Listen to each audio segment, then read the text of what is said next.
Hi, welcome. Amanda here with Crafting with Amanda. And if you've already subscribed to my channel, yay, thank you. Go ahead and like and comment on this video then so that YouTube knows to give me extra points to show this video to other people. If you haven't subscribed, go ahead and hit that subscription button, and then there's a notification bell that you can put too so you don't miss any videos.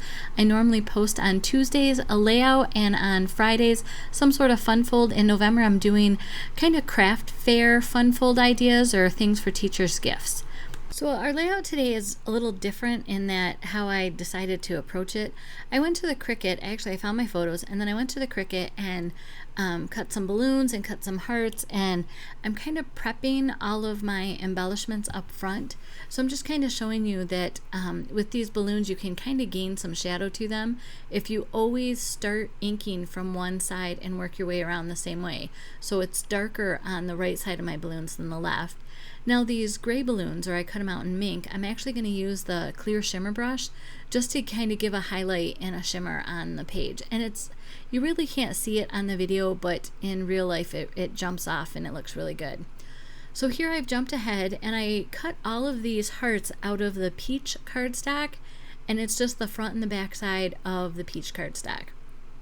So I thought I'd get out my little paper sewing machine. I haven't used it for a couple of years, and I stacked these hearts as you saw, front, back, and now I'm just sewing right down the middle, and I'll end up kind of pulling the centers of those hearts up so that it makes them give them some dimension. I'm using the the Scrapbook Candid Moments, the Scrapbook Workshop. I bought that whole kit, but I'm not going to make it as they had it, but I'm definitely using it as inspiration. So here you can see where I had pulled those centers of the hearts up to give them some dimension. And then I went ahead on the Cricut and I just pulled up a circle and sliced the outside of it and welded it together for that effect. I showed you the wood grain stickers that come in the scrapbook kit, and here are the stickers that come with the Candid Moments paper. And I just want to give you a quick view of some of the papers in it. That blue has kind of a basket weave pattern to it, and then the whimsical flowers here. So it's just kind of a nice set. It's a basic, will work with anything. And like I said, I was using the Scrapbook Workshop as an inspiration, not necessarily following any pattern. So I pulled the cardstock here in that Sundance color because I had one photo of when we were setting up for this King of Hearts ball that I'm on the gym floor, and it has that same kind of tones to it. So I was trying to find some balance in the page to get that color over to the other side. So here I'm just playing with this paper, and it's an exclusive paper that comes only with the scrapbook layout, and it kind of has these little starburst flowers on them. So I decided to cut that down. I think I did it as 3.5 inch, and I do end up cutting it down a little bit more because if you look at the left edge of the paper, the starbursts aren't there and it just feels like a lot of white on white. So I end up cutting part of that left edge off of the piece in the background. So I'm looking at my photos here, and there's a gal in the front that is kind of stealing the show. So I wanted to highlight me and Mrs. Zima in this photo because this is from my senior year. The drama club needed some funds, and so we decided to do a King of Hearts ball. And I have to say, it was super popular. It was the first one ever.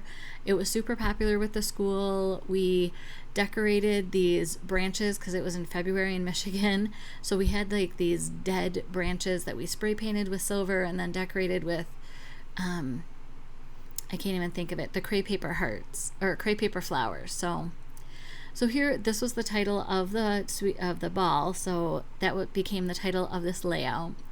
And I'm just kind of playing with the display, and I did use the one layout from the workshop kit as my inspiration. And these lace pieces that are along the right hand edge are from the workshop, so I pulled those out of there. So this stencil that I'm pulling out is one that I made myself, and I don't know if you can see it in the layout, but the hearts are not necessarily all uniform and pretty.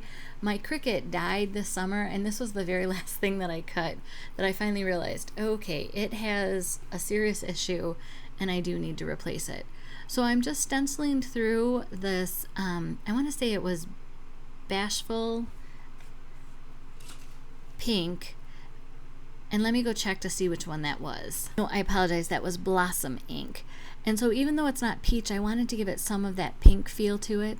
So now I'm laying my balloons down. And how I created these balloons in Cricut was I just chose the circle shape and took it so that it wasn't locked as far as position up and down. So I made the ovals, and then I took a tiny triangle and just pushed it up into the balloon to make the bottoms of them, welded them together, and voila, that's what you've got.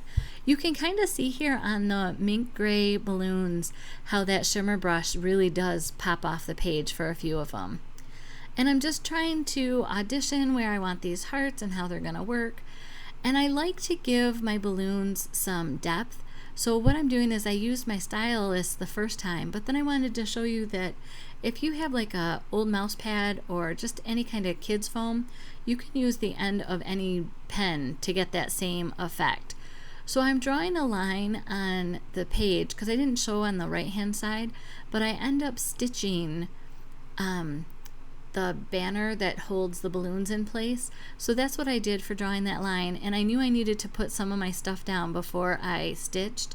And that first run that I did was just kind of an audition to see if I had enough room in the throat of this small sewing machine to get everything to go through without bumping, and I did.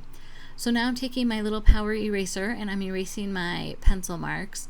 I went ahead and pop dotted those balloons down, and again I'm just trying to audition these hearts just to see what works, what I like, and I think this is going to work for me. That leaves me space in the middle for my journaling. So I typed up what was happening for this event, and because the strips are narrower than the adhesive tape runner, I go ahead and leave them together and put the glue on it that way. And as long as the first strip is lined up correctly using my T-square, then the rest of them will just line up because you just bump them right up next to the other one. So here we go, just adjusting those flowers one more time. Then I'm done. I just need to add my flare, as they call it, or the sequins here. So I'm not going to make you watch me put all of them on, but I moved from the lower left corner up into the upper right corner on this page. And then on this page, I'm going to do just the opposite and go from the upper left corner down to the lower right corner. So I mirrored the borders, those peach borders on either side to kind of encapsulate the layout. Here's an up close kind of flyover of what I did and how it looks there.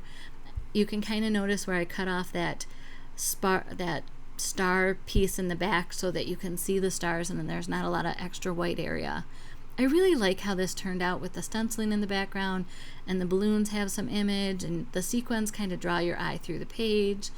So it was a fun layout for me to do. There, like I said, I do layouts every Tuesday and then fun folds on Friday, so go ahead and subscribe and get notified so that you don't miss any of those. Here's another scrapbook, or it might be a scrapbook layout, but here's another video you might be interested in, and I hope you have a blessed day. Thank you.